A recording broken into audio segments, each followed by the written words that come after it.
Good morning. I actually did it right and Michael's not on. How does that happen? How did I actually do it right this time? And Michael's on to see it. Dang it. Michael's having camera issues. So as soon as he gets that worked out, he'll be on.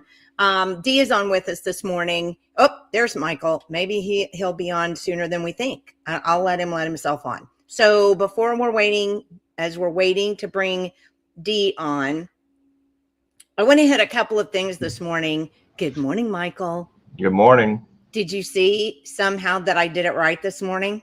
No, I didn't. Because I did it. I played the intro and we came on right. And then you didn't see it. Jimmy White always getting better every day. Hey, all I can say is we just try, right? We just try every day. All right. So I'm glad you're on now because I want to share my screen and I don't want to take too long with this because we want to get Dee on, but I did want to show you a couple of things. I'm not a fan of the whole federal thing, but I saw this the other day this is from hold on, I've got to sneeze. Give me a second.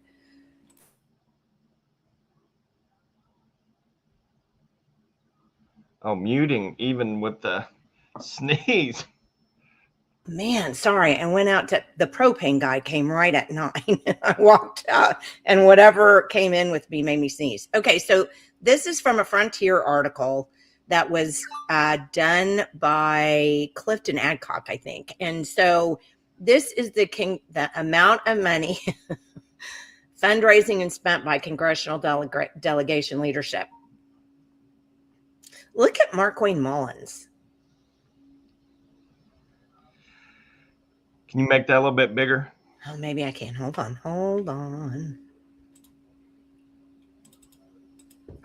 There we go. Oh, shoot. That got too big. Okay, how about that? Can you see that one? 1,476,760. Looks like he's doubled up everybody. Well, and this was not. Look at Josh Burkeen. That's pretty good. Mr. Jamie Langford. He's up there pretty high along with Tom Cole.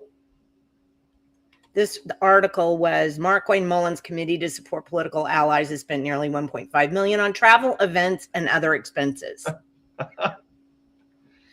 Okay, so that was the first one. Then the second thing was, do you remember when we talked about, we've had conversations before about what you bring into school, kids learn from school, right?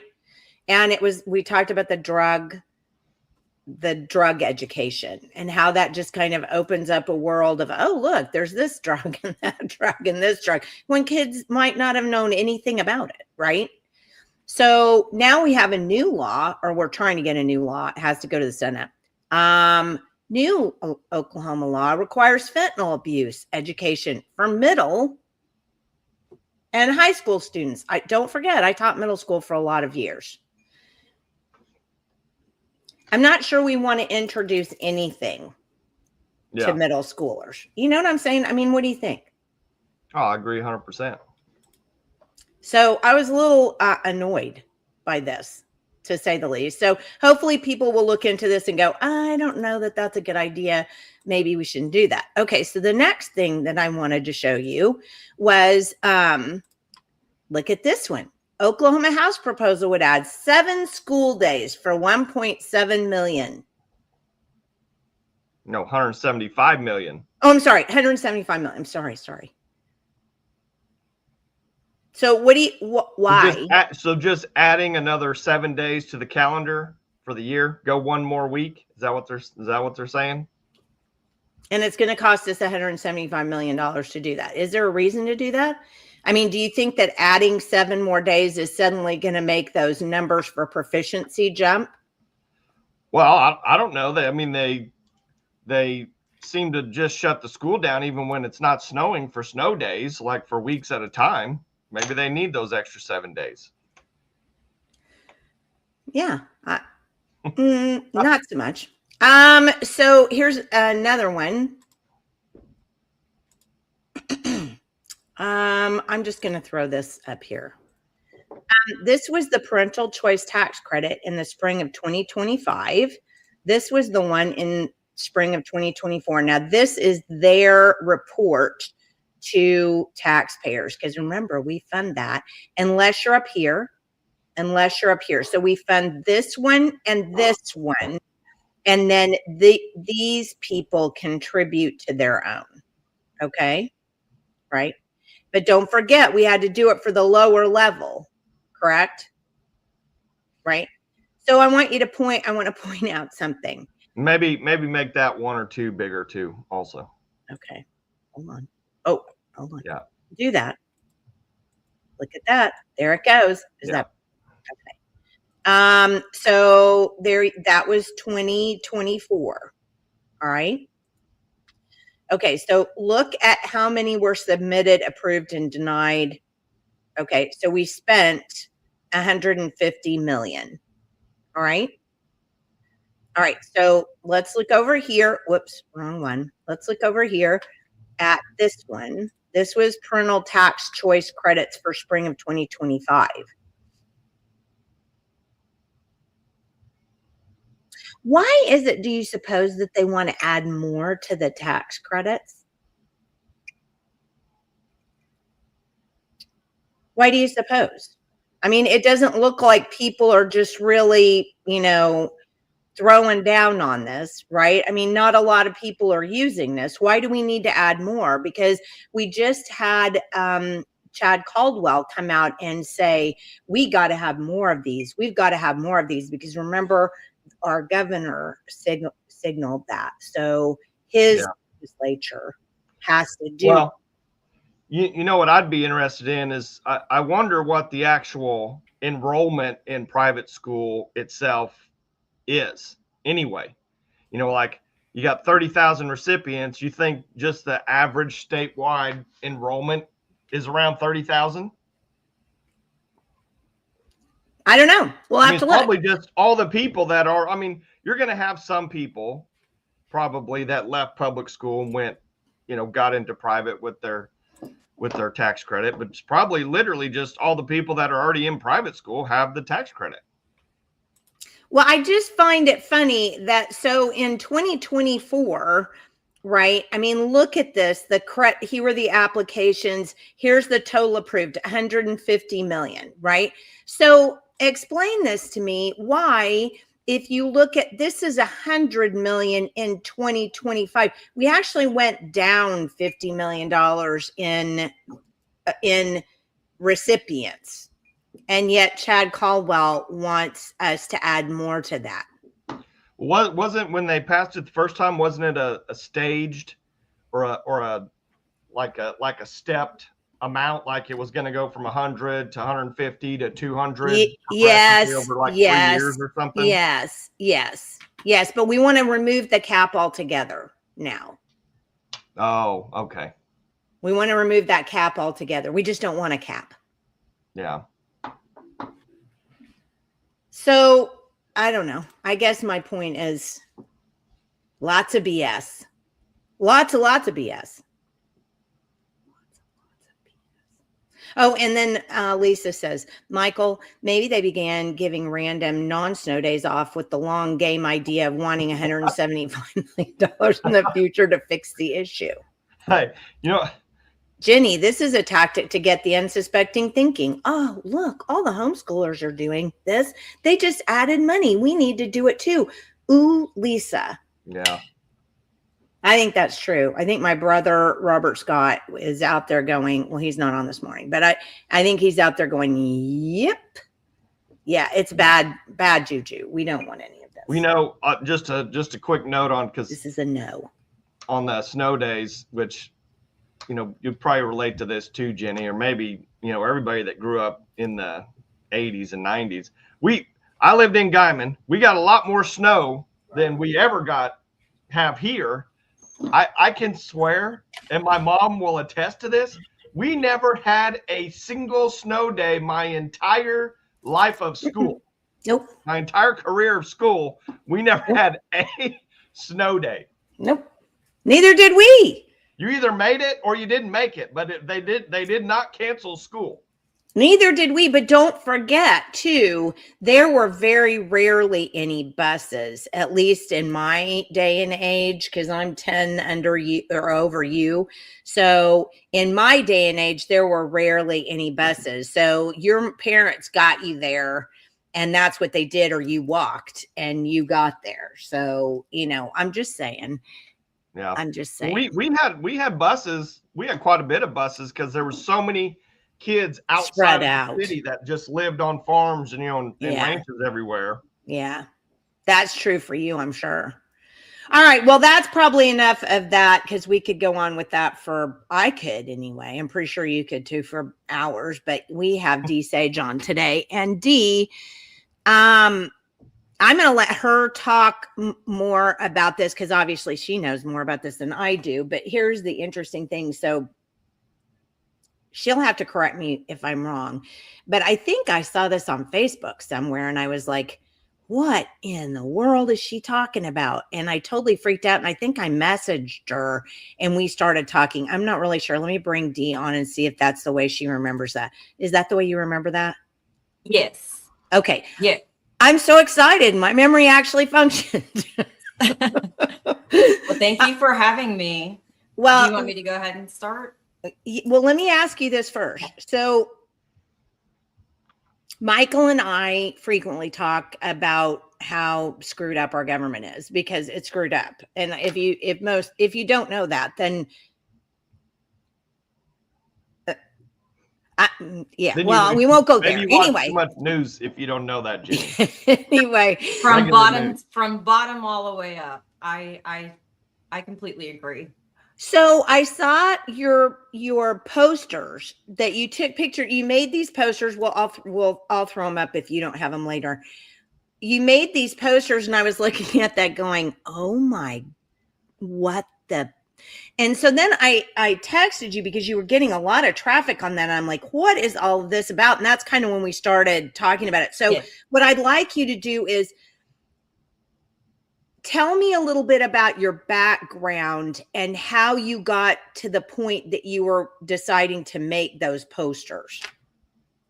Okay. Well, when I got out of college, about a year after I got out of college, my mother-in-law worked TANF, which is temporary assistance to needy. Yes. Yeah. So that's what got me an in to go to work at DHS. I have a business degree, but in Caddo County, jobs were scarce, whether you're degreed or not. And so I got on there as a temporary social worker just to fill in and help with backlogged applications.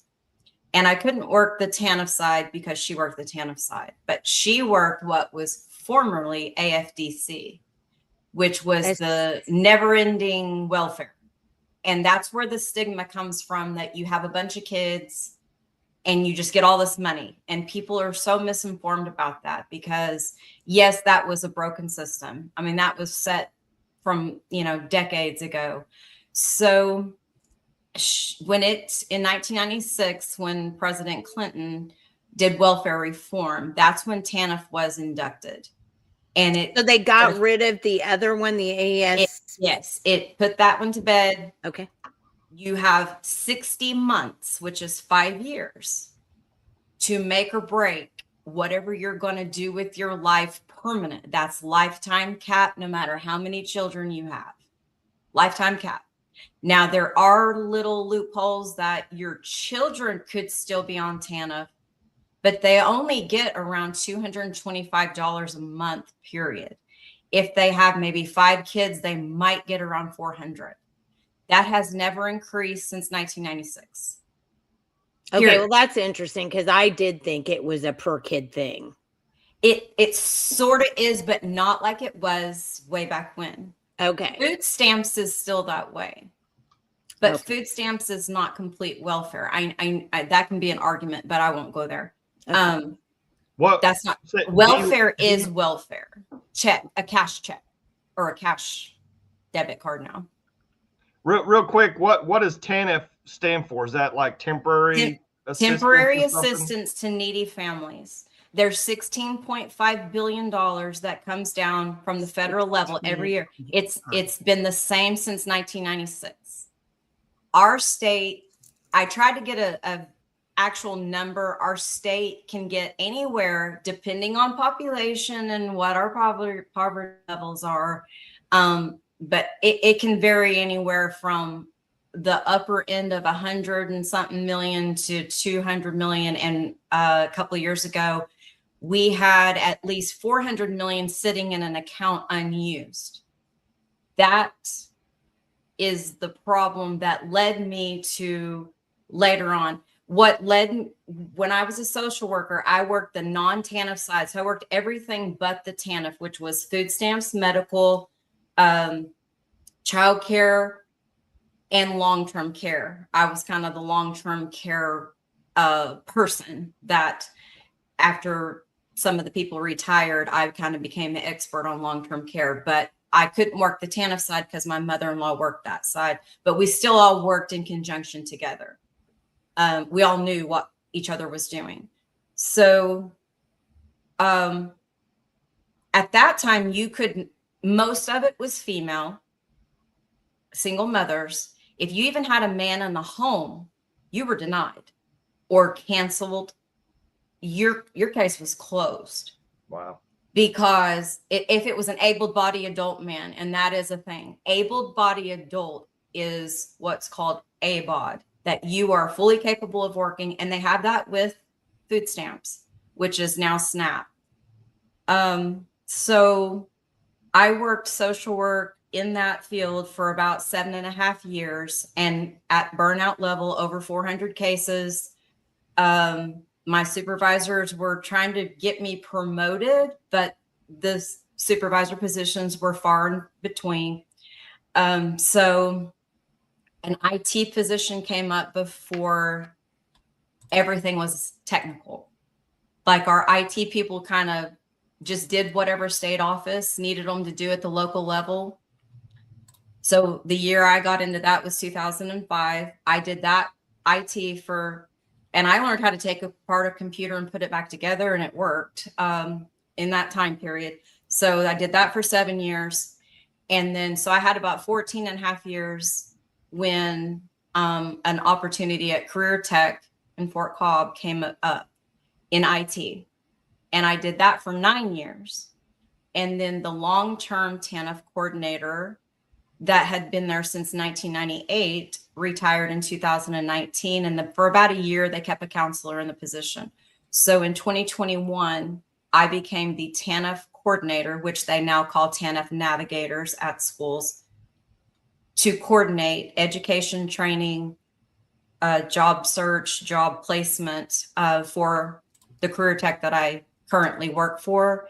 And then we ended up closing our program in 2024 due to we weren't getting people. And the whole time I was there, this was after COVID, so post-COVID. During COVID, which I wasn't the TANF coordinator yet, they being Oklahoma Human Services, they allowed TANF clients to have good cause, which means you don't have to be in a work component. So, and they were required to have about 32 hours of a work component prior to COVID. But none of us had dealt with COVID before. So it shut everything down. Oklahoma Human Services, for whatever reason, and they say it was due to oversight and things like that, they left those clients on, a lot of them on good cause, for about 3 years. We were back to work. We got shut down spring break for 2.5 months, everybody working from home except for very, very essential staff that needed to be on campus, as our administration did. And they did social distancing. Well, Oklahoma Human Services, for whatever reason, even when we were questioning, where are all the people? I said that because I knew how the TANF uptick of applications would come into DHS, which we called it DHS back then. It was when school got out in May, obviously, when school started, obviously, and holidays. And our office in Anadarko, which is now closed, we were busy nonstop. Snowstorms, ice storms, kind of like you said, you know, not shutting down just because it's snowing. We were the lifeline of Caddo County, the lifeline. People would drive in a blizzard just to make sure they're going to have their benefits. Instead of calling, they wanted a face-to-face lifeline contact. We knew that. We were their lifeline. So I kept asking, where's all the people? Why are we not getting referrals? And we kept getting the runaround. And my counterparts at other schools, including the colleges, there's college programs with TANF, nobody could answer that question. And they said, we're going through this change. And we kept asking, what's the change? They brought us to the Oklahoma Services Training Center. That's on Rock Creek Road in Norman. That's where everybody goes for academy, for DHS. They brought us up there. They said, we're going to answer every question you have. One of our main people who has since closed their program, also at another tech center, who was our most knowledgeable because he used to work TANF, he was told not to say anything. He was told to keep his mouth shut. By DHS? Yeah. By our uplines that we had a DHS contact and we had a career tech upline who was wrote our grant. They wrote our grant off of the block grant that Oklahoma receives. And it was the same for many, many years until recently. So they told him not to say anything. So he wasn't asking any questions. So can I ask you a question first? Sure. So let me see if I can get some parameters. Is TANF run off of any Oklahoma dollars? Yes, there are state. I don't have the number or the amount because, like I said, I tried to narrow down the amount. But yes, we get state matching. Oh my goodness! Really? The more federal dollars you get, the more state matching you get. But we still. Uh-oh, I lost you. Places like. There you go. Okay. Whoop, you're coming obviously in and out. Places like, California, New York, obviously their poverty, their numbers are, each state is fluctuating on what they get. And each year is going to be different because of census and, population and things like that. But it's based on what our census says was our poverty I would level imagine, the year before. I don't have that exact. Okay. If that's what they get it off of. But obviously with workforce, Department of Labor, when people say unemployment, you guys probably know as well as I do, unemployment isn't based on those that have never been in a job. The unemployment, when they say unemployment's down, unemployment's up, that's not based on who's never been in a job before. That's only based on who's had a job and have lost their job and doesn't now. Yeah. So there's a lot of numbers, and I took statistics in college. I know how to skew numbers. I know what they do. But what happened with our system, with what we got from that block grant from the feds, is Oklahoma, for whatever reason, starting in May of 2020, like we still didn't even know what COVID was going to do to us yet. We were still shut down. At the time, Justin Brown, who was the former state director of Oklahoma Department of Human Services, he started shutting down offices. Now that had been talked about for years, because when I was in IT, when I switched to IT, I was over 5 counties. One of them was out in Harmon County, which is Hollis. It was tiny. They only had 3 employees. Yeah. But a big number of cases because they're so spread out. Yeah. There's like 1 school, I think, in all of Harmon County. Yeah. So, and I think that's in Hollis. And I was over Mangum, a little bit bigger, but not much. So they were already talking about consolidating. Some offices had, but I never would have dreamed Anadarko would be there. Yeah. We are persistent poverty by USDA standards. We always have been, always will be. We've lost like carpet mill, peanut mill. All of our industry has basically closed. People talk, I'm on some committees and things like that we're trying, you know, we try to work to get more jobs, more this, more that.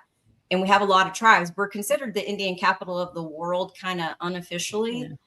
Yeah. I think we have 7 tribes right there local in and around Anadarko and Caddo County. So we have a lot of that, but we have a lot of poverty and a lot of people that are forgotten. And now that we do not have a lifeline, and let's just talk about you.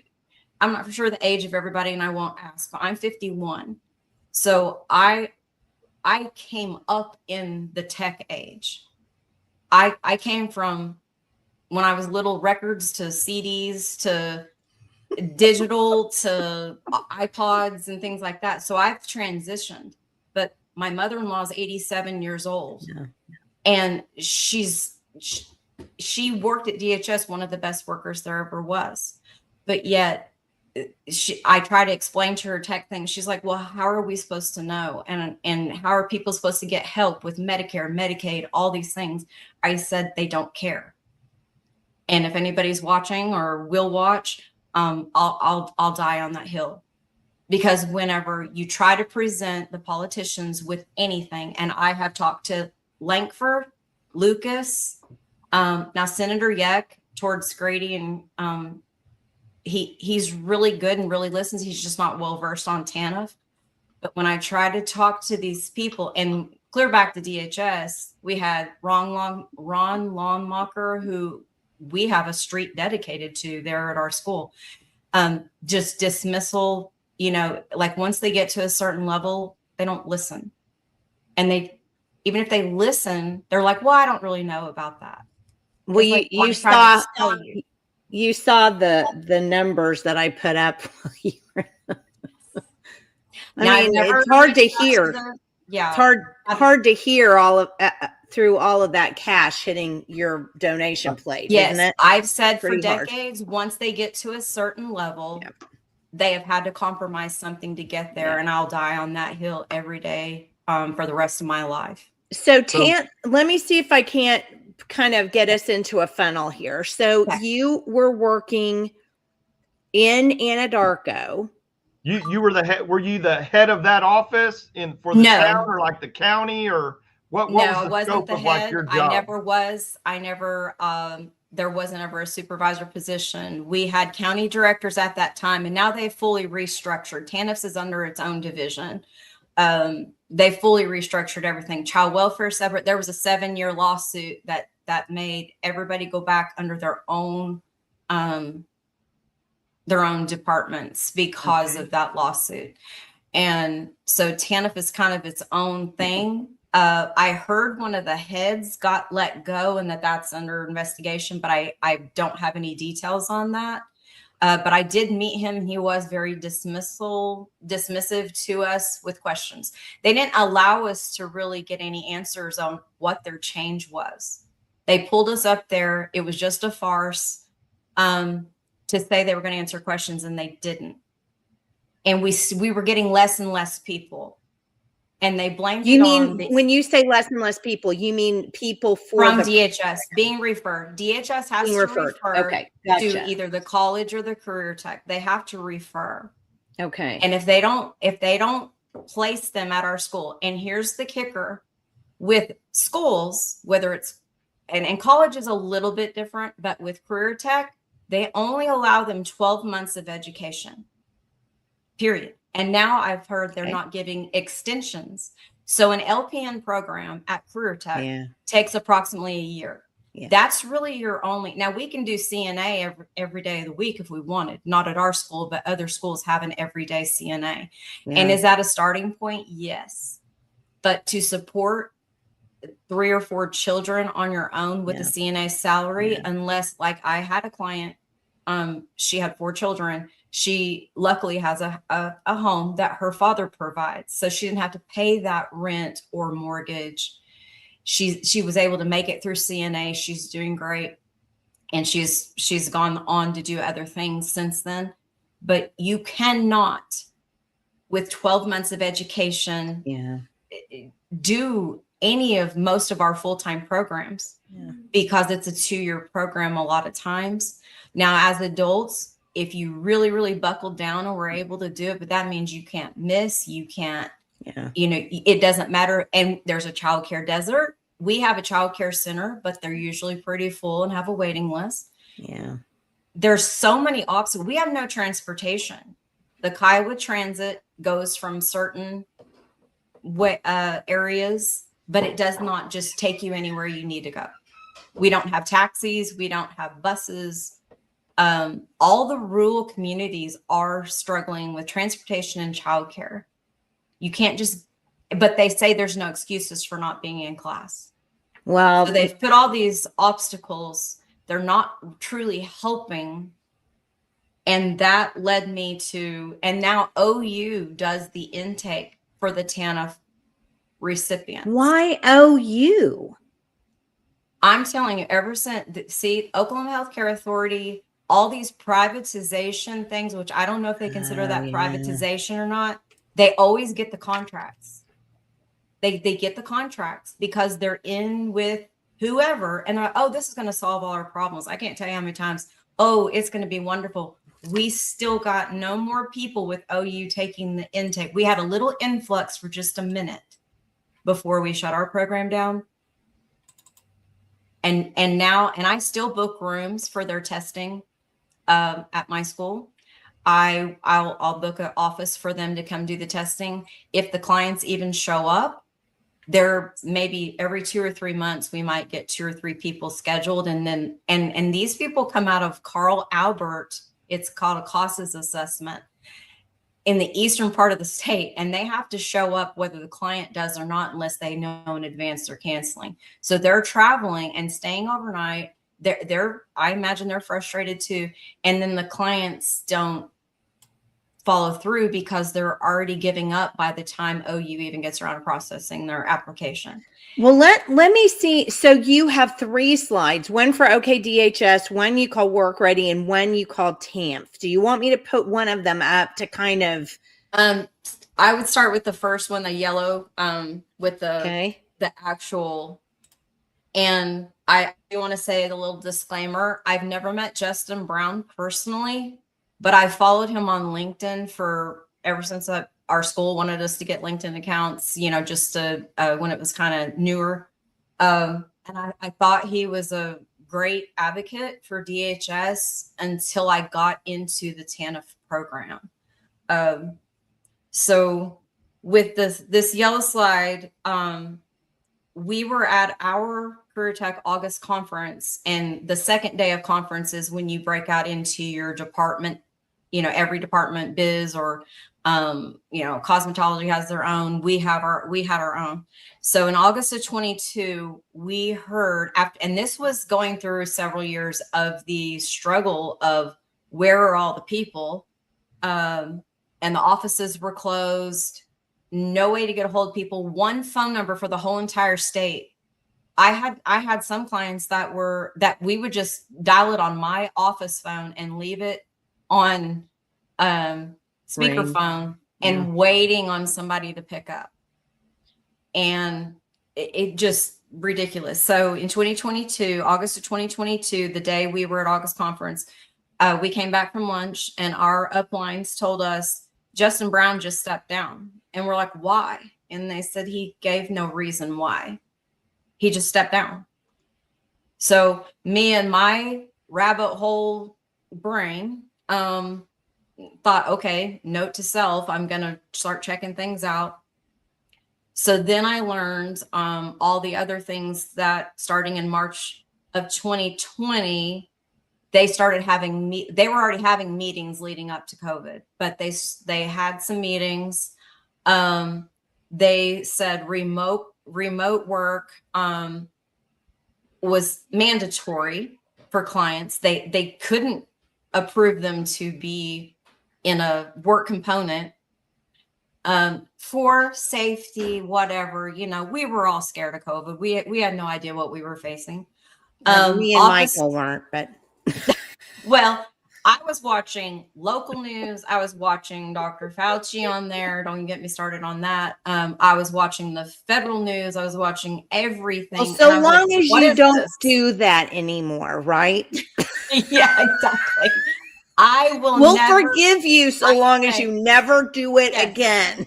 I was like, what is happening here? I've never lived through anything like this. Yeah. So the office closures began May of 2020. Lifeline services that were normally face-to-face ended for most places other than the bigger counties. Clients couldn't contact workers. And remember, I said lack of transportation. So the closest office we had was Chickasha or Lawton, which Chickasha from Anadarko is only 20 miles, but from Hydro or wherever, it's a lot further. And so clients couldn't contact the workers because they couldn't get through, and they never get their personal contact. Obviously, you don't give out your personal. So all of their work cells, they couldn't get a hold of them. They have to leave messages and then get back. And the longer wait times were 2 and 3 hours. And that is not a lie, because I helped my clients, and we would just leave my desk phone until somebody, a live person, picked up, and I would call them out of the classroom and say, hey, come do what you got to do, talk to them. People will give up before they will wait that long. Well, yeah, who wants to wait that long? But my husband and I would be out and about. We even went to Colorado. Even during COVID, we followed their social distancing restrictions, because when you're hiking, how's COVID going to get to you? But it was really strange to see how the whole country was the same. But there were still people driving around, and even in gas guzzler vehicles, things just weren't making sense, that it was just this bad. It really wasn't. I was like, what's happening again? But people would give up and find other ways. And did some people turn to possible crime? Maybe. I really don't have those numbers. But the rural areas were hit the hardest because we have lack of resources. And I looked it up of when Justin Brown took over. From what I could find, Governor Stitt appointed him in 2017. And apparently those conversations about like I said, the offices, it made sense to combine offices and close some that weren't justifying having electricity and all of the things like that. So then during COVID, wouldn't you believe that we had increased need? Yeah. Instead of less need, but yet they took away Lifeline. They took away the Lifeline. And that's what I hate to be so passionate about that, but I've been in the offices. I know what they do for people. So Justin Brown begins giving unused TANF dollars. Like I said, every year we got the same amount, whether we used it or not. Okay. So if ours was around 170 something thousand a year, that included my salary, benefits inside there, and then everything we did for the clients. So we pretty well mostly used ours. They would let us buy supplies and things like that. But then they started limiting us on what we could buy the next year. So I'm like, okay, so how are you supposed to use this if you're not going to approve it? It was just this terrible time for all of us, especially for the clients. So since you'd have a client, let me see if I can drill down. So you would have a client come in who needed TANF, right? Who needed some temporary assistance. They were already approved for TANF, and they came to the schools and colleges to get their training and education, as opposed to going straight into a job. Okay. And for 32 hours, we help them coordinate their training, education, and job placement. If I can stop you real quick, Dee. So I'm just a little confused, I guess. Okay. Is that TANF money, is that not for like food and like house and like taking care of yourself? This is Okay. specifically for some Okay. like education or something? Or TANF money is the cash assistance of welfare. It's cash assistance. Now you get medical, SNAP, aka food stamps as well, but food stamps is its own separate federal program. It has its own rules, it has a different allotment. So all this talk about SNAP in the news, people are so misinformed that SNAP is a supplemental nutritional assistance program. It's not meant to fund your whole grocery supply. It is meant to supplement you, kind of like the Medicare supplements and things like that. A supplement is a supplement. And then, you know, I have a lot of people that are on SNAP benefits on my Facebook. So I try to every now and then say, hey, it's supposed to meant to supplement. So you're really supposed to work if you're an able-bodied adult without dependent children, that's what it's called, ABOD. You are supposed to work. And if you only make $8 an hour and you qualify for some, it's a supplement to help you get to that next level. The TANF is the cash assistance. And so what does it go for? Yeah. Is that what can it be used for? Part of TANF dollars does, and people don't understand this either. Part of it goes for your costs for child support. If they're a TANF client, you have to file child support. If you're on medical, you have to file child support. If you're on SNAP, you don't have to if you're SNAP only. But usually if you're SNAP qualified, you're medical qualified. If there's an absent parent, you're supposed to file child support. So part of that funds those little fees. Part of it funds child welfare services, because a lot of just naturally has to be involved because they have to, you know, they get referrals on this child's living in squalor here or there, and they have to go out. So part of it funds some things. There are some nonprofits like the Big Brothers, Big Sisters. A little portion goes to that because those programs, after school programs, they help with children in poverty. And that's a great thing. Those nonprofit things, I think most of them are a great thing. Where the problem came about is Justin Brown, not only with all this unused TANF, like I said, it got up to around 400 million a couple of years ago, unused TANF money, while our people weren't being approved for supportive services. That's what else it goes for, supportive services. Now we couldn't just pay somebody's rent every month for the whole 12 months they're in the program. You can't do that, because that is teaching them to not be independent. But the problem came about when that all became so much unused money in that account that Justin Brown began giving all this money away to other nonprofits and NGOs that I haven't even been able to read. Wow. It's like the news blurbs, they're only going to tell you what they want you to know. I don't trust any news because of that. Good for you. I question everything. And now with the crazy world, I'm like, okay, I don't know if I know that for a fact, but I can kind of see their point. So then comes about Justin Brown set that up, this whole thing with Work Ready Oklahoma. And I know people are going to be watching this that there's people been stalking my LinkedIn profile, because it'll say somebody viewed your profile, but they're not doing it in their own name. It just says someone from Public Strategies who is over Work Ready. It's private, 100% private, but they get an undisclosed amount of TANF dollars. Wow. And SNAP dollars. Imagine to that. Save the world, put the people in their positions that they're going to be out of poverty, and we're all going to live in this kumbaya world. But yet, Dee, there's all this extra money being unused because they were denying it at your level of the amount of people coming in seeking the assistance at the lowest local level. Yes. And we all knew that. And so many people are afraid, like several other of my former counterparts, they are afraid to say anything. DHS workers are afraid to say anything.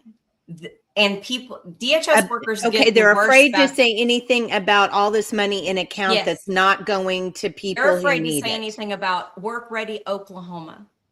Okay, so let's go to that, because so this is Yes. we're talking about Justin Brown, who was the director of OKDHS, right? Oh, August I of don't know why your mic goes in and out. It's weird. I can't figure it out. Okay, so tell me again then. He stepped down in August of 2022, and for 1 year, he became part of Stitt's cabinet as Oklahoma's, what is it called? Secretary of Human Services. Oh, yeah, where that's he was yes. going to the nation's capital and wherever. He was going all over the country.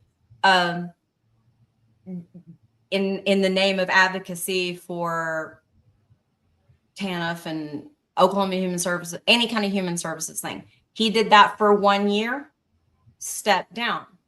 No reason why. After only a year.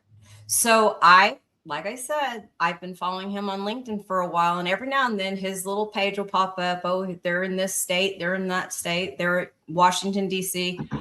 And then all of a sudden, not long before I made this post, I see he is CEO of a new company. So I click on that company. And if you've never been to the Hope Center in Oklahoma City, it's up on, I think, around 10th Street, and it's a former Oklahoma Department of Human Services building. And it's kind of a hub for workforce. Work Ready Oklahoma is the main driver of that. DHS workers are there. So it's kind of a one-stop. And I was a member of another organization that went along with my position called OSET. We actually toured that building and had our quarterly meeting there in July of 2024. And there's a huge, beautiful mural on the side of that building. And they spent a lot of money on that remodel of that building. I mean, beautiful, just beautiful everything, furniture, things that DHS buildings never got.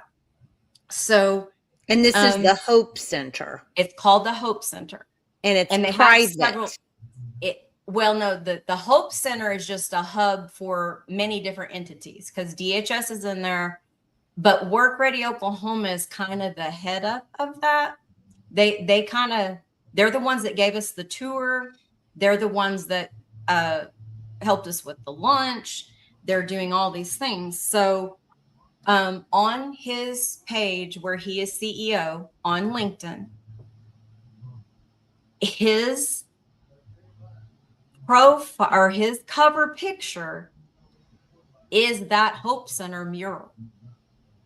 And so I'm like, okay, this is weird. This is weird.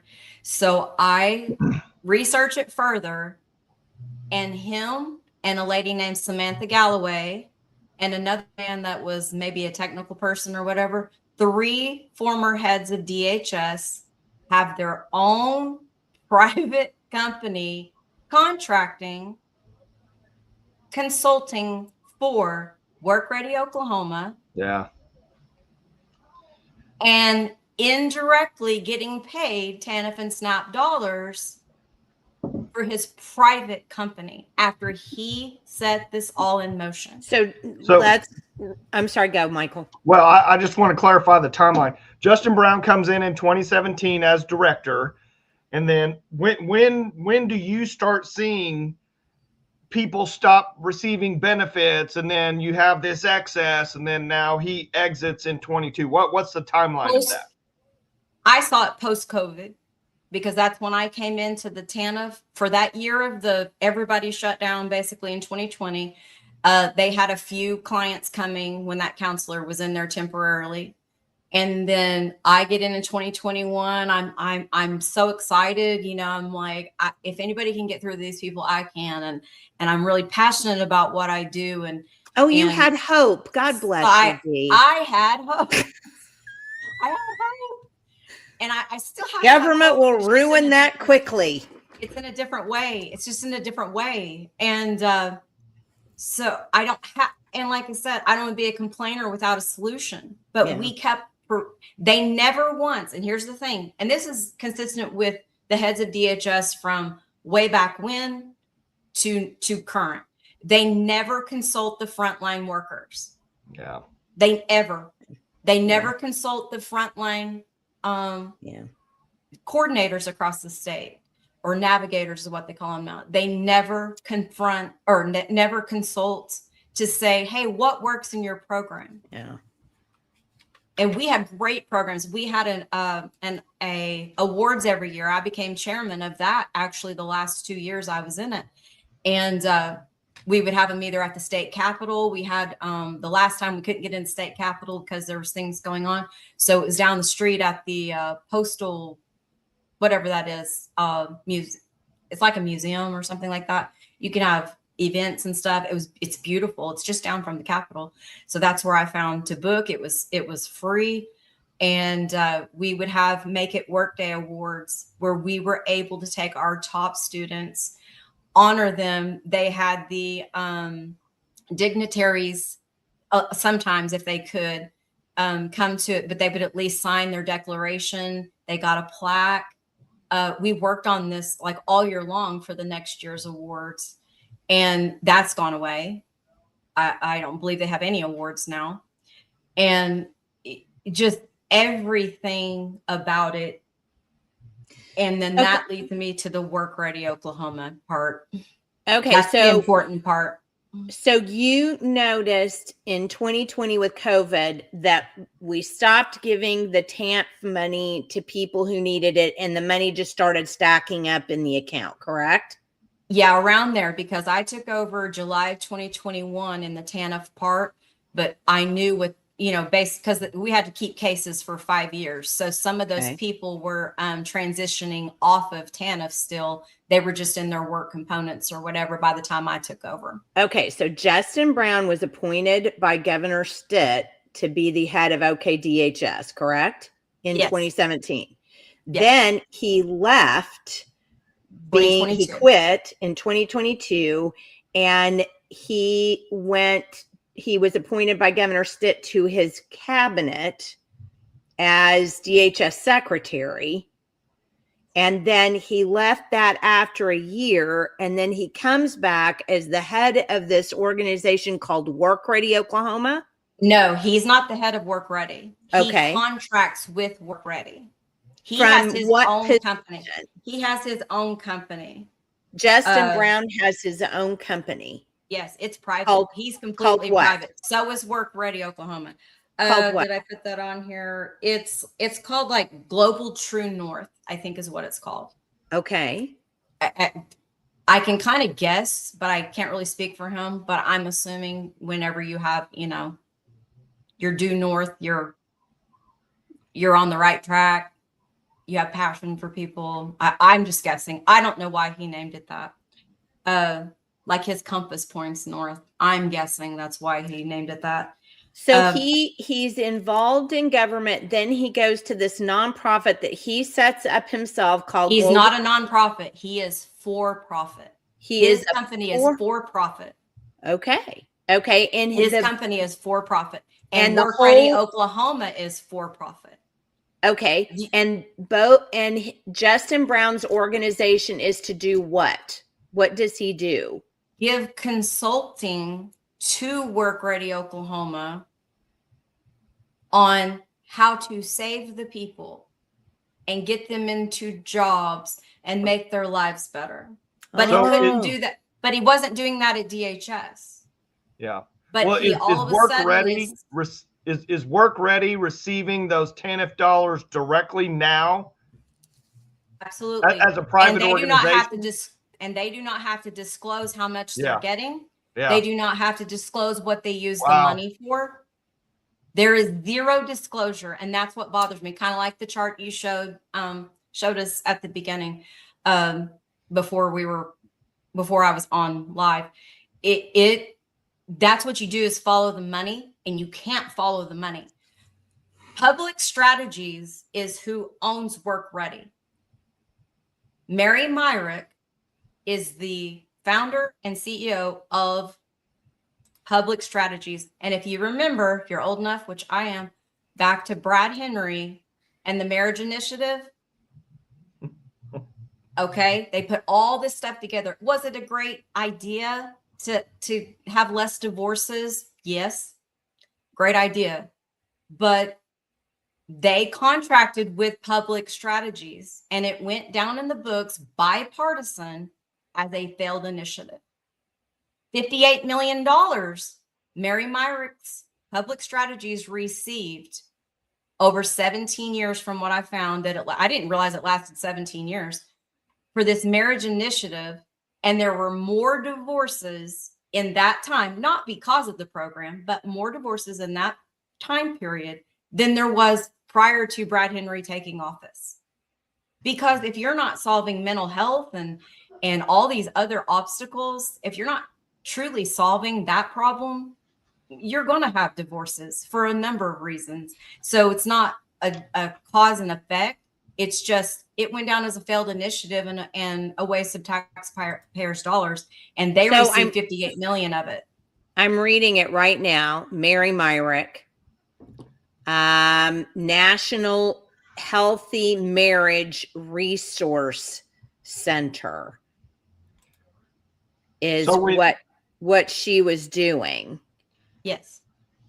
When you work, Dee, real quick, Jenny, when you worked, you worked for the state. Is that who you worked for? Was the state? I worked for Oklahoma Department of Human Services in Anadarko for 14 and a half years. Okay. So basically you've got a bunch of guys that are admins that figured out how to reroute state money to state employees now into private businesses that they own, control, or consult for in one way or another.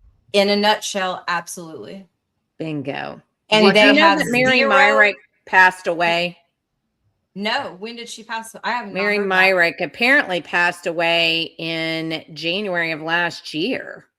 Oh, wow. Well, her company is in full force, I believe. Hold on a second. And I never met her, but some of my counterparts had met her, and she just seemed untouchable. And I'm assuming it's because of how much, wealth and resources and people. It's always who you know. What, Dee? What was the factor? I mean, was there some bill or legislation passed that allowed all that to happen? Was it just basically stroke of the pen by Governor? Oh, wrong, Mary Myrick. How do we know how'd that progress? Here is what's okay.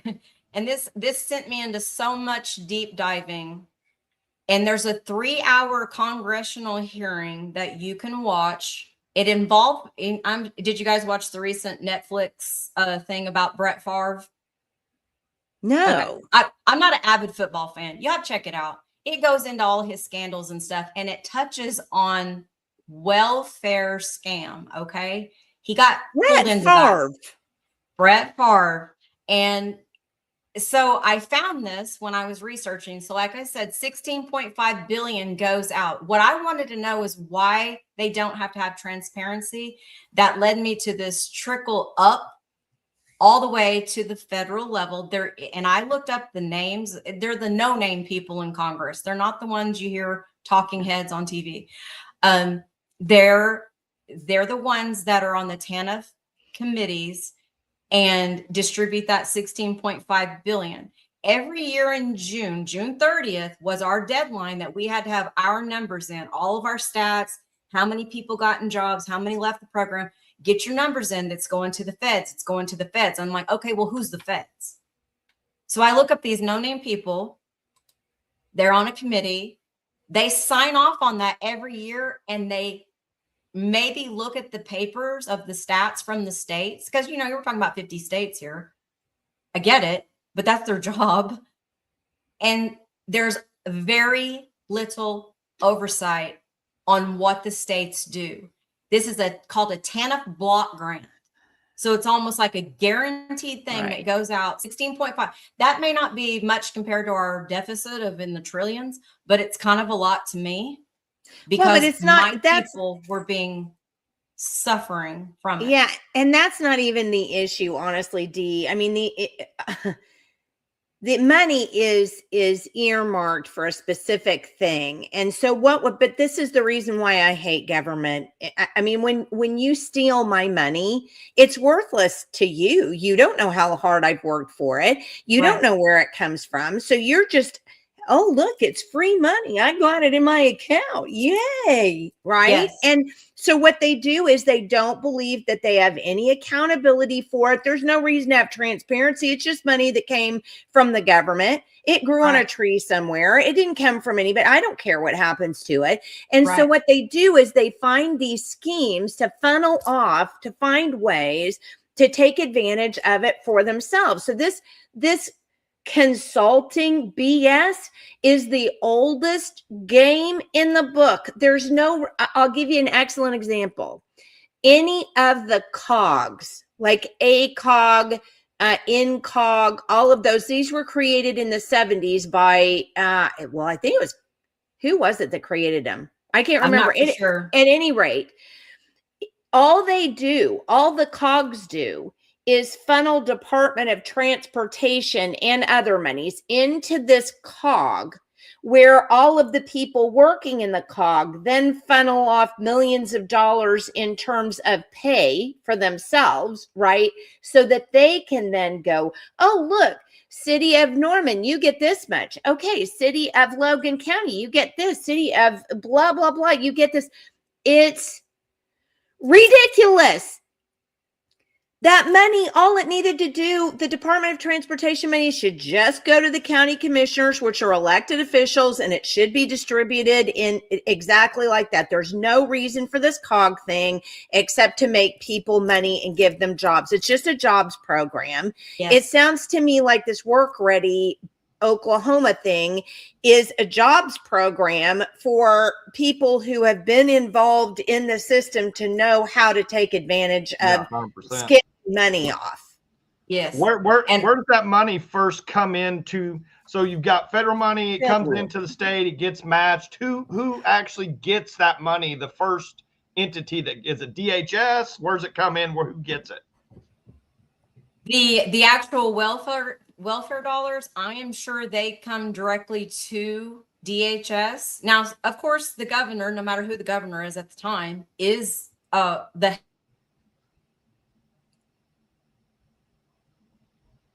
what I could find is Justin Brown himself is the one who single-handedly, because there's articles that state who he gave it to, but the only things they stated were the nonprofits. They never stated he gave money away to Work Ready. They never stated that in the articles, which again bothers me about biased media. They won't touch it. Someone tagged Lacey Lowry, or how do you say her name? Lowry. Yeah. In my Facebook post because she knows people from Fort Cobb, and she knows people personally from there. So she's come to my school for different things. So someone tagged her in it, and she wasn't gonna respond like she would to a storm or something like that, something happening. And I get it. And I did another little deep dive, which I had done that years ago, about the 6 media heads that control all media. And now it's down to 5. And that trickles down to the affiliate stations. They say they're independent, but they're not. If it's going to go against somebody who they rub elbows with or who controls the money, again, they're not going to report. So all this Work Ready, there are signs, there are billboards, there's merch. They have merch. Like a podcaster has merch. I'm like, are you kidding me? And guess where the money's coming from? From TANF dollars and SNAP dollars. And they're claiming they're putting people in these jobs, and they might a few, but they are infiltrating. They're infiltrating the communities. They're infiltrating career tech. They're infiltrating DRS, which is Department of Rehabilitative Services, DDSD, which is the developmentally disabled division. that had a wait list like a mile high. I'm friends and was on a committee with this lady that worked for them. She said they're even getting in our stuff. And This Work Ready Oklahoma is. yes, they are completely for profit with a DHS contract. I'm not saying they might do other things, but I guarantee you their number one funding is TANF and SNAP dollars. And if it's not, and anyone's listening, prove me wrong. Prove me wrong. There's not any kind of committee or any kind of board from the state that oversees the transactions of TANF in any capacity? If there is, it's not transparent. Now, after I made my post, and I have no idea if my post made it to the governor, but as of the time he made that post, there was 14,000 people that had viewed this, and I never get that on Facebook. Now there's not 14,000 likes. This is on my dashboard that shows 14,000 views. And now it's up to, like, as of last night, almost 14,500 in views. So, but a few weeks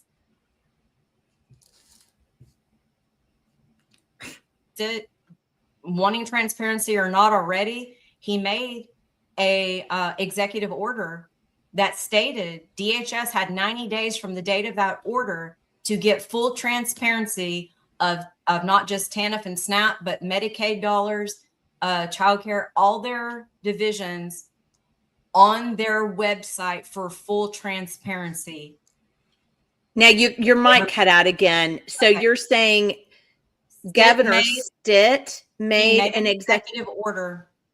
He made an executive order to state that Oklahoma Human Services had to put full transparency of what they're doing with our federal dollars on their website within 90 days of that executive order.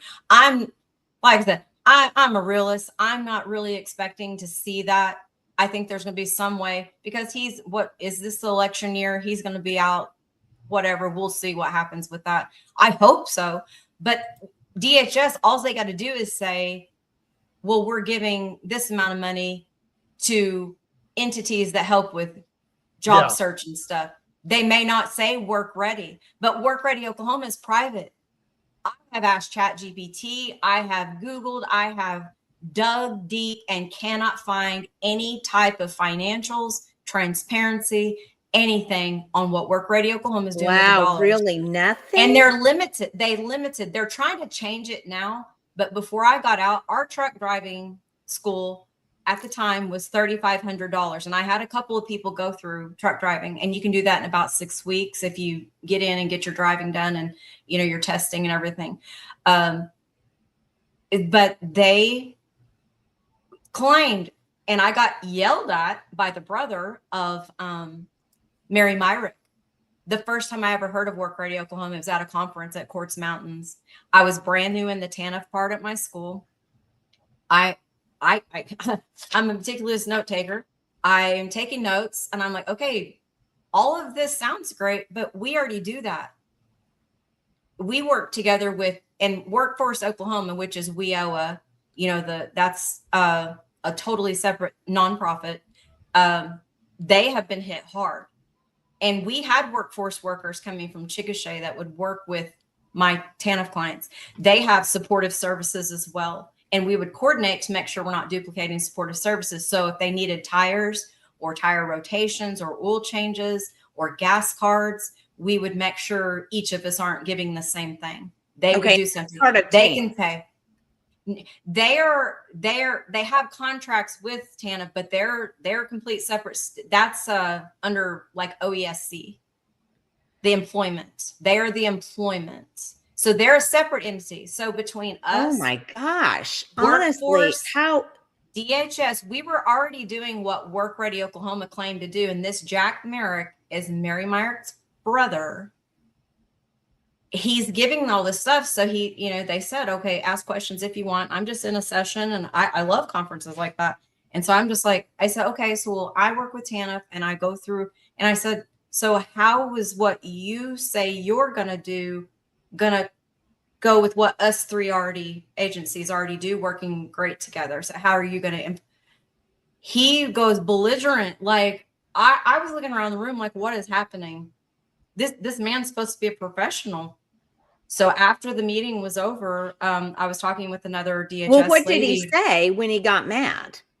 He just blew up and started just spewing all this stuff that people need to stop bad mouthing Work Ready Oklahoma. I said, I've never even heard of Work Don't Ready ask Oklahoma. questions. So apparently he had already gone all over to a lot of meetings and already got the what for. Interesting. And he thought I was doing that. I said, I've just been in the TANF part for about 6 months. I said, I'm just asking. I said, I'm just taking notes so I know. He goes, well, we're not even coming to Caddo County. They were only coming to the main counties with population. So they weren't with gonna the come to the most rural- money, so they could get more money. Yes. And I said, well, Caddo County is a big county. So some of my people live near Custer County, where you're coming. Some of them live near Canadian County, some of them near Grady County and Comanche County. I said, so some of my people I serve are going to be coming if you're going to be in all these places, which they are now. They have offices now. So he comes up to me after the meeting and he tried to interrupt me. And I said, hold on. I said, you and me are going to have a come to Jesus meeting in just a minute, because I don't like to be talked to that way. And I don't talk to people like that, especially unjustified. So it was just him and I said, no, that was uncalled for and completely unprofessional. And then he has all these, excuses. Well, people just are misunderstanding what we're doing. I said, well, when you act like that, people aren't going to be receptive to your program. I said, it sounds like a great thing. I said, I was just asking, how are you going to work with career tech and colleges and everything else? I said, that's all I wanted to know. I said, because we all already have a great program. So I said, I'm not objective to change. I said, I just want to know how that's going to work. And he gave all kinds of whatever, that he used to manage Sonics and stuff. It's like, well, then why aren't you in the Sonic headquarters in Bricktown instead of working for your sister? That's what I wanted to know, but I didn't say that. So if he's listening right now, he'll know what I wanted to say. But yes, it's just, and it just went downhill from there. And so many programs have closed. And now they've restructured. They do have a new person at Career Tech that is on the Career Tech side, and a new and the same person at the college side that they have their contract done already. So they are trying to kind of press us to have something. And we got an email the other day that we may have some sort of shared TANF program to come back. But I told my superintendent, I can have hope for it, and I'll help whoever wants to do it. I'm over grants now, so I'm not going to be that person, I hope. But I will be over that person to help them learn the ropes, whatever that I can learn, and help them with it. But we're still not going to get the people unless they're doing something different at the intake level. They're not doing it. The OU still has the intake, from what I understand. And we're not getting the people, but we're still persistent poverty by USDA standards. So the bulk of the money is still going to a for-profit that Justin Brown consults with to save the people. And then here's where we're at.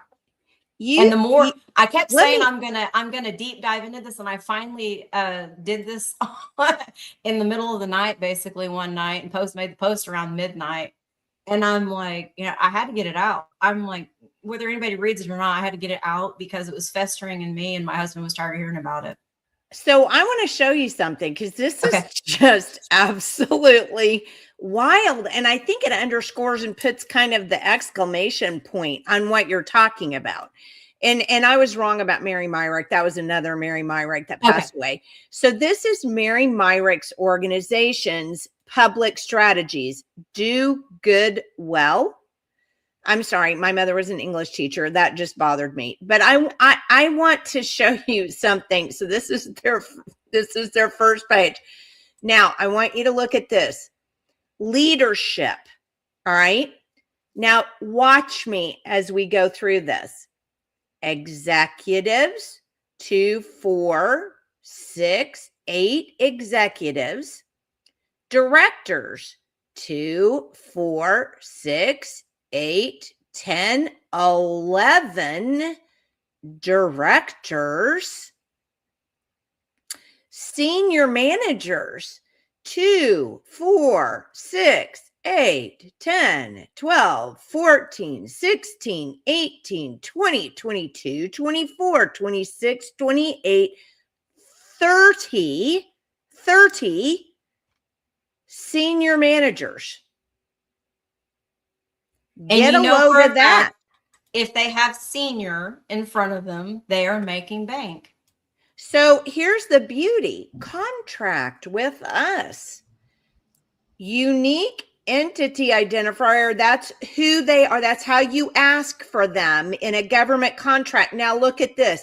They make all of those people that you just saw are making bank from you and me. Advertising and marketing services, event planning and venues, non-IT consulting services, deliverable-based IT services, IT staff augmentation services, federal contract vehicles. My God, these people make nothing but money off you and me. Well, those were all OHM's contracts up there, I think, Jenny. So that's just straight state money, I'm sure. Oh my gosh. OHM's was just forming before I left DHS. And it was a no-brainer. I was traveling 3,000 miles a month. I love where I work now. Not that I didn't at DHS, but a lot more money. I say a lot more, but you don't make much when you work for the state unless you're at the state office. But OHM's was just forming. And they were going to put all of IT because I was. This is a complete and total grift. I mean, it's just slush fund. They just figured out how to administratively move all that money so that they can just take it. Just pisses you off. This very much is so. Art and graphic design, because that's necessary. I'm so glad they stole money from my pocket to make sure they have art and graphic design. Aren't you? Yeah. Aren't you? Yes. I think OHM's needs art and graphic design provided by a contractual service that's using my tax dollars for OHM's, which doesn't even need to be it's a bureaucratic sinkhole for tax dollars. This is you people. This is unbelievable. And just think, Jenny, had you ever even heard of TANF before this? I actually had, yes. I've never heard of it. I mean, how many more organizations or slush funds out there are just like this? But this is just a portion of it. There are so many different acronym agencies. See, when I was at DHS, I was 22 years old. I was just, hit the ground running. I loved it. I was a member of OPEA, which is the Oklahoma Public Employees Association. I don't even know if they have it anymore. They do. Oh, yes. We took our own day off and went to lobby at the Capitol, being dismissed by politicians if you could even get them face to face.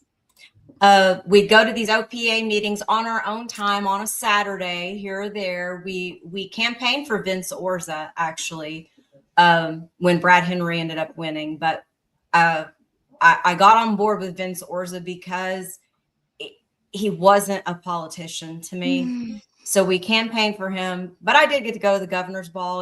I sat by the president of the gaming commission at this ball. And it was an experience, but Brad Henry obviously did win the ticket. But that was eye-opening for me, that our people, we go, we knock ourselves over trying to get off work to go vote or go before work or go on our lunch break. And then these people get elected and they just forget who elected them. Well, and it's not even forget what who elected them, Dee. It's that they use the system to enrich themselves. Yeah, 100%. Because I see what TANF can do. So you work at a career tech. A career tech, right? Mm-hmm. And AKA old Votech for people who don't know what that is, but we don't call it Votech anymore. Sure.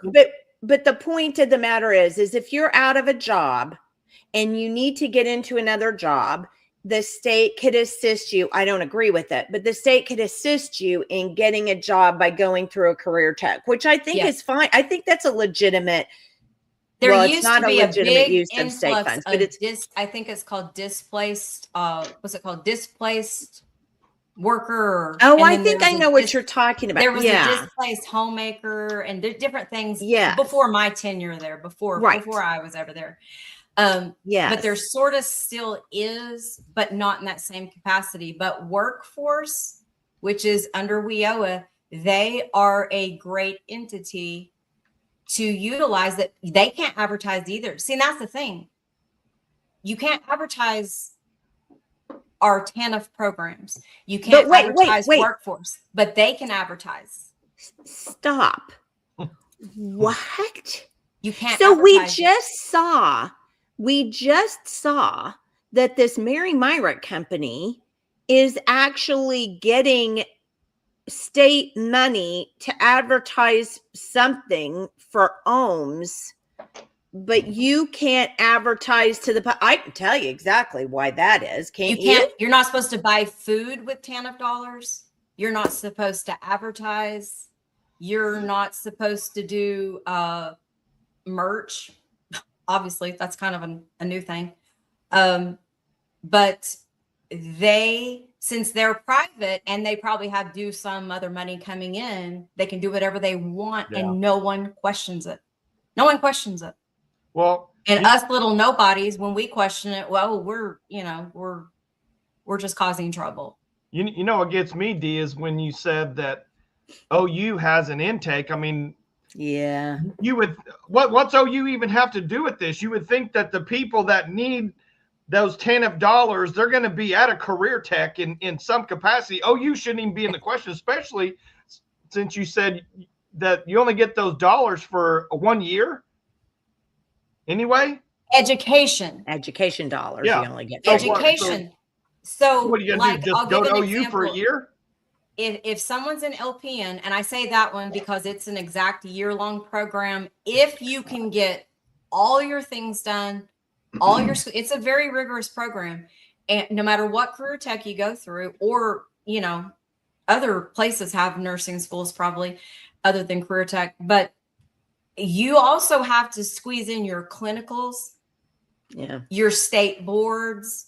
We want to walk into a hospital that just lets somebody barely by? No, you have to do certain things to get in the program. You have to do certain things to get out of the program and go to work and get your experience. So therefore, but from what I understand,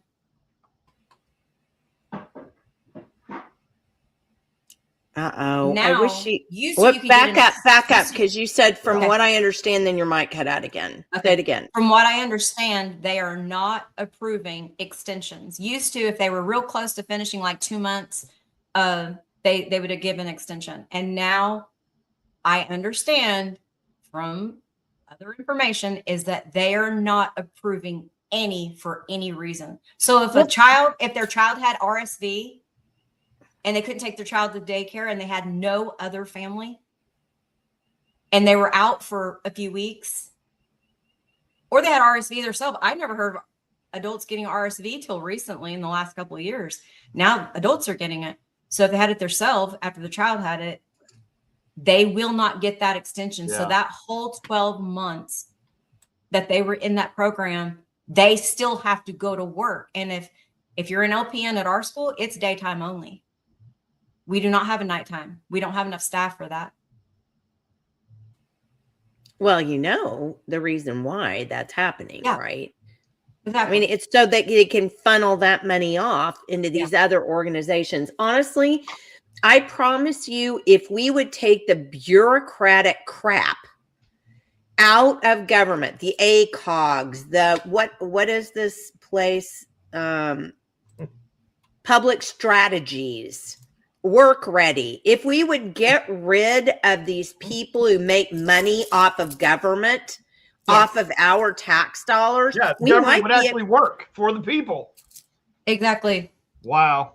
What total greed. It's just total greed and manipulation of the system. And as if Oklahoma's not in bad enough shape.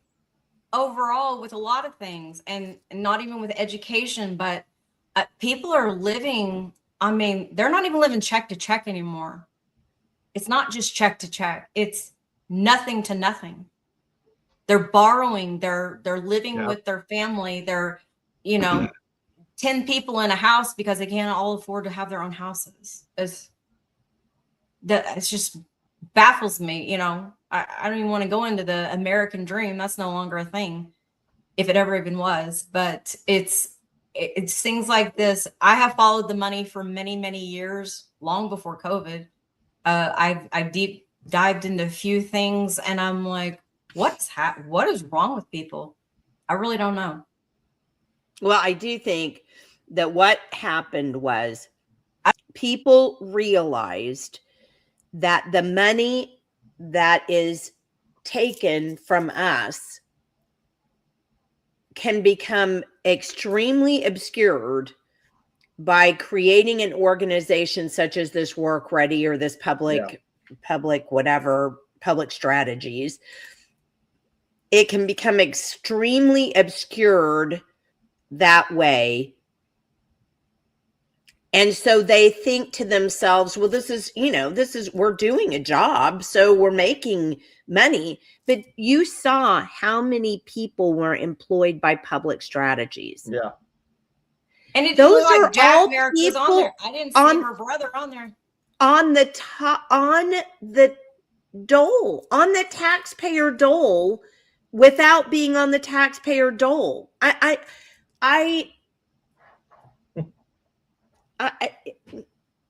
It honestly, it makes you just want to say, I'm not paying my taxes. I mean, it goes for this. I've heard a lot of people say that, but then if we don't have full transparency of what we make and pay our portion, they'll come get us. They're definitely going to stop us in handcuffs. Well, we will be in the county quicker than we can say anything. Yeah. Yep.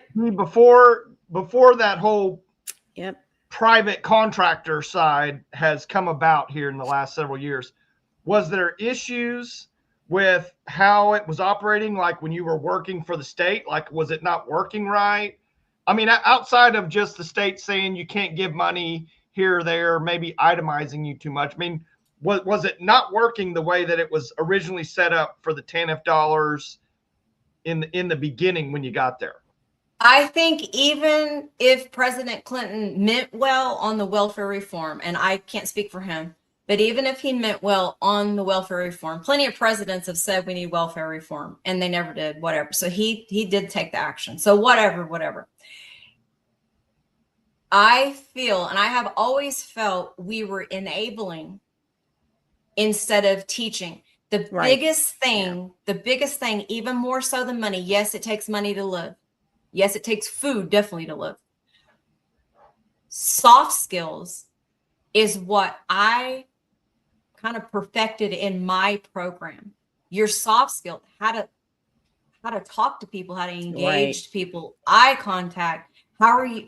We can get you through all the training in the world. You can have the award of the year at the state capitol, but are you going to be able to attain and retain a job?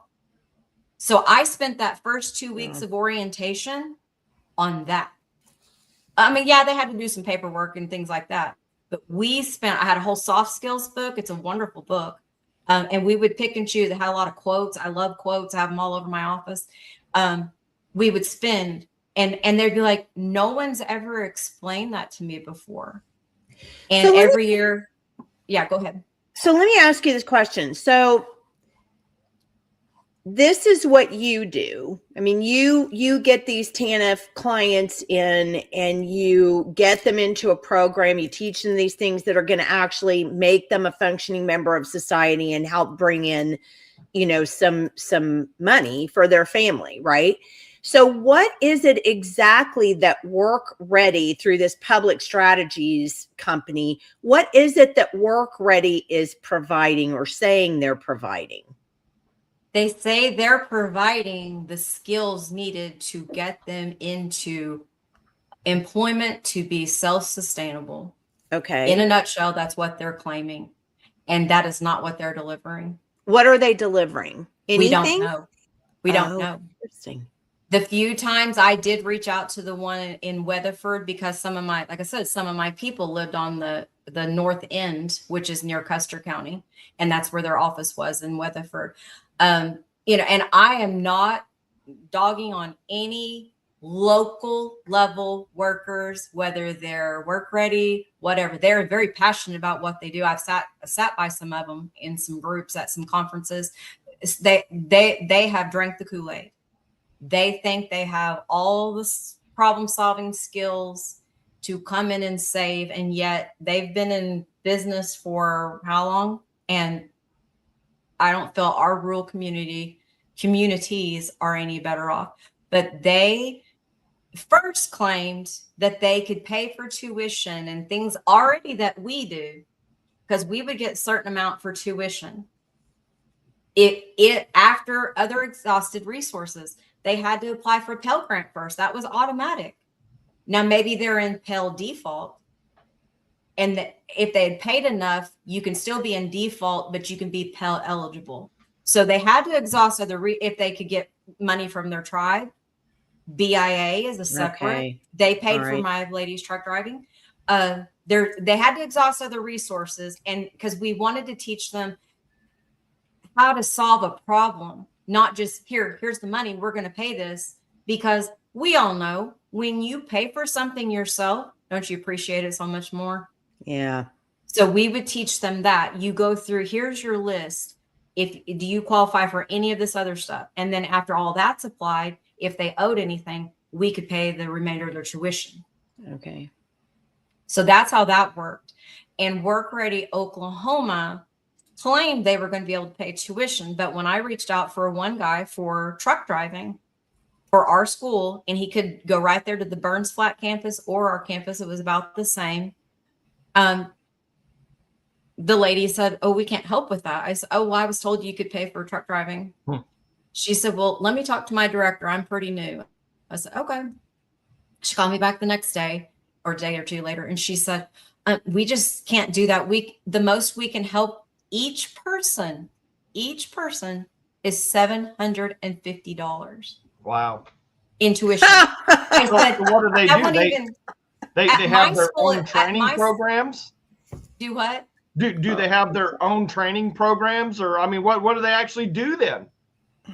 They just give them some Move money.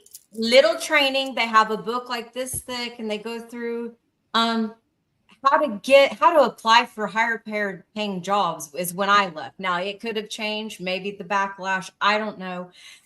I've heard some different rumors, but I have not had those confirmed that they can pay for more than $750. But $750 at my school might pay for a CNA, but it won't at Canadian Valley and Chickasha, because they have full-time program. They go all day long. And they put them in clinicals and everything else. And ours is a little bit smaller because of our resources. So it's like everything they told us Work Ready was going to do, they didn't follow through with that. And kicker, zero transparency on what they do with the dollars and how much time they spent with each client. If they have it, they're not sharing it. But isn't that what sharing you said time and time again is when, because we've said this about schools, Michael, constantly, continuously. So you get a app provider or a vendor into a public school, and then you take my tax dollars, the money out of my pocket that you've stolen from me, and you give it to this vendor, but it's a private vendor. I have no idea what that private vendor did with it. They may have gone out and smoked it. Yeah. For all I know, it's just poof, it's gone. And when I say, but hold on a minute, I want to know where that money went. Ooh, I don't know. You don't have a right to know because they're private. They don't have to disclose it. Jenny, we need like an epic style audit from like a Cindy Bird to know what's going on. But you can't audit a private company. That's the problem. You can audit how much. If Stitt follows through with what his executive order states, and I'm not sure if I put that on there, they should be able to say X amount of dollars goes to Work Ready Oklahoma from TANF. X amount of dollars goes to Work Ready Oklahoma from SNAP benefits. Yeah. And then they can go through and say, well, we need accountability of what's being done with the tax dollars. Exactly. Like you just saw on the list that I didn't even see of the OHMS contracts, I almost 99% to 100% guarantee there's no transparency on what they do with those dollars once they go to their entity. So Gracie has it. Here's what she's got it.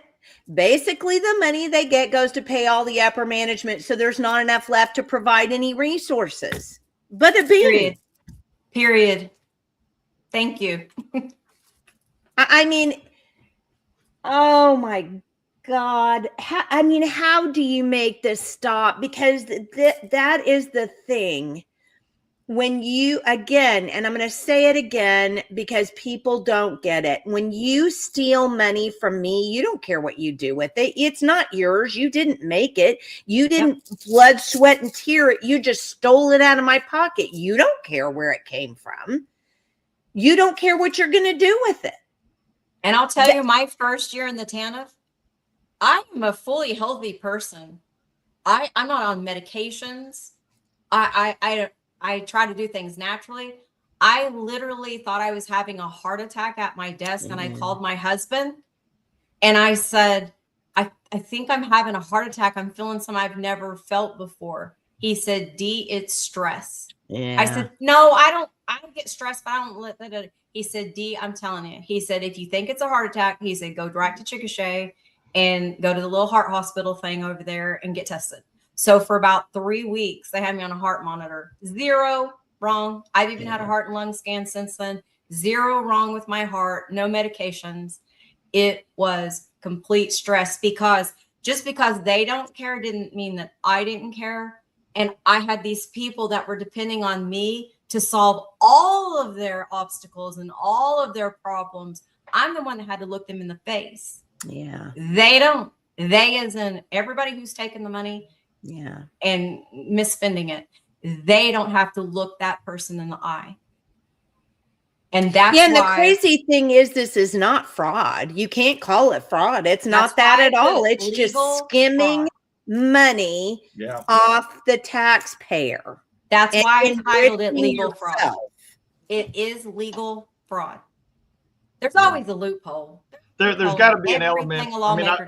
I agree, Dee. There's got to be an element of transparency because that's still taxpayer dollars. Even if it's going into a private entity, they're still responsible for how those dollars are spent in some capacity. Yes. Somewhere, they're just not disclosing them to the public because my husband knows I could work for the FBI. I can find anything, and I have not been able to find anywhere where they disclose that. Yeah. Well, and OHMS, I think, is the black hole of the universe. Yeah. I mean, if it's not, I really want to see it. I mean, some scientist is going to have to find it for me because all of the thing, I mean, you just think of the stuff that comes out of OHMS. I just can't. I'm getting stressed. Dee, I'm having a heart attack. I'm sorry. I mean, never would have thought this would blow up like that. I was just putting it out there because so many people are fighting on Facebook. I'm like, you guys don't get it. This is beyond Republican and Democrat. This is just fraud, but it's legal, and they're using us to fight against each other so we won't look. Yeah. A lot of it, all the way up to the federal level. I'm following all that too. You know, the only way, well, I don't know, man. I'd have to really sit down and think about it because I don't know. I wonder if there's a law that you could pass that would prevent people from skimming tax dollars, because we would have to get people in office like you seem to be that want to know. Yeah. Because it's so easy to say, oh, I'm a great person. I'm going to do great things for my community. I'm going to show up at this and sign, help give out hot dogs and things. But unless they truly want to know, but see, once you get in that seat, you kind of get some kind of something, and I don't want to say an error, but you get something, or you're afraid to lose your seat. Yeah, some And you people do. don't I mean, I've question your seen it friend. happen. You don't Yeah. question your friend over here to the right and left of you sitting in your, whether it's state level, Congress. I've never been there, nor would I ever run for an office, but there's something about it that they want to stay in that, and their original dreams and goals of helping that they started with, maybe they're like, oh, well, it won't hurt to just turn my head. Well, see, what they do is this. If you don't go in with a set of armor on, and I mean legitimately, if you don't go in with some kind of set of armor on, then what happens is it becomes about your friends. And Michael, you and I have talked about this 100 times. I mean, caucus. Yeah. It's crap. You're representing system. Individuals. You're not representing a group of legislators. Your affinity shouldn't be with a group of legislators. It should be with all of those people in your district. Yes. And not so just the ones who voted for you, not just the ones who voted for you, not just the ones who, because everybody gets to vote their conscience, but you're representing everyone. Just because I am registered a certain way doesn't mean I don't support you in that position because you're the one that won. But I think the thing that happens to get back to it is, and the reason why I'm saying this is because everybody is watching. We have a nice audience on. Everybody who's watching, you need to be the accountability factor. You need to be that. If you've put your vote down for somebody, you be that accountability factor. I was for mine, which is why I went, you got to go, buddy. We're done with that. You have to be the accountability factor. And then once you get somebody else in there, you've got to do, hey, what are you doing? Are you out in that? Hey, have you talked to people out here? Right. I'm going to call you and ask you about this and that and the other thing, because their affinity cannot be for the people in that building. It has to be for the people in their district. And that's where you get what you're talking about, Dee, where they get that, well, I'm a legislator. Yeah. Well, it means absolutely jack squat of nothing if the people in your district don't, you're not doing anything for them. Yeah. What does that matter? But that's where you get ego issues. Well, I sat next to the Speaker of the House at the Speaker's Ball. Yeah. Well, who cares? Yeah. It doesn't matter. What's going on in your district? You know, that's the problem. We've got to get people to run for office who don't care about what those people in the building think, or the Chamber of Commerce, or the other special interests, or Pfizer, or OG&E, or Google. They only care about what's going on in their district. That's the people that have got to get elected. And if those people can't tell you that that's where their affinity is, don't vote for them, because you're not going to get what you vote for.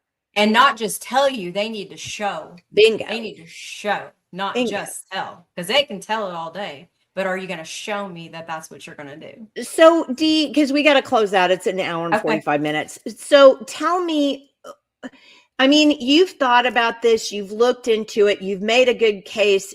I mean, it's completely understandable what's going on. How do you feel like any of us can help? I mean, what are our jobs? Help. I would say things like this, this is my very first podcast. I'm nervous as all anything. And you've done great. Thank you. My daughters are like, good luck. Don't say anything silly. You've done great. And